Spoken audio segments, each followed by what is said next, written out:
It's Monday, and that means sometimes it's a little more difficult to get going. You may be grumpy.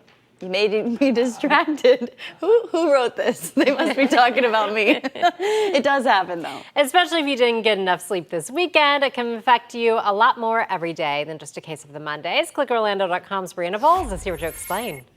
I don't know about you guys. I got all the sleep last night, but here, I know you can relate to this. Kids, stress, work, perhaps simply life happening. They're all reasons we may not be getting enough sleep. And they're often things that are out of our control. But if you're regularly sleep deprived, it's possible that you're affected by that lack of sleep every day. So let's talk about what's recommended. So the experts say that most adults should be getting at least 7 hours of sleep a day. Now, that's according to the American Academy of Sleep Medicine. Right, I know. That doesn't happen often for us, but you want to try to make it happen because the CDC says less than that can lead to an increased risk of developing chronic conditions. But even besides more serious effects, it can have an impact on everyday functions, like, of course, making split decisions. You don't want to be doing that while you're sleepy.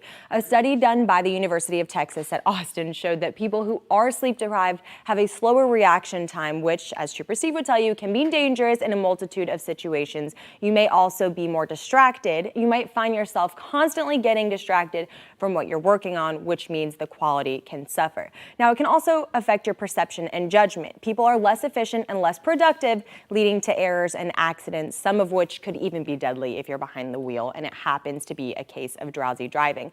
Now, of course, your mood, your sex life, and memory issues can also be affected. None of that really sounds like a great time. So experts say, ideally, even if you can't get that 7 hours, trying to go to bed at the same time each night, waking up at the same time each morning, and keeping screens out of the bedroom can help improve the quality of the sleep that you do get.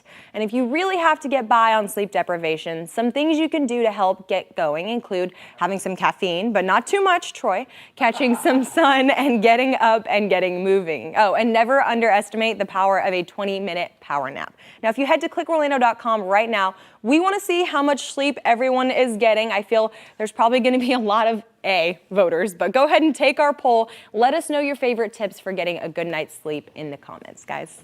One of the best pieces of advice I ever got from a doctor was to actually wear sunglasses if you're on a graveyard shift. When you're going home, before you even leave the building, put your sunglasses on because I haven't told Troy yet.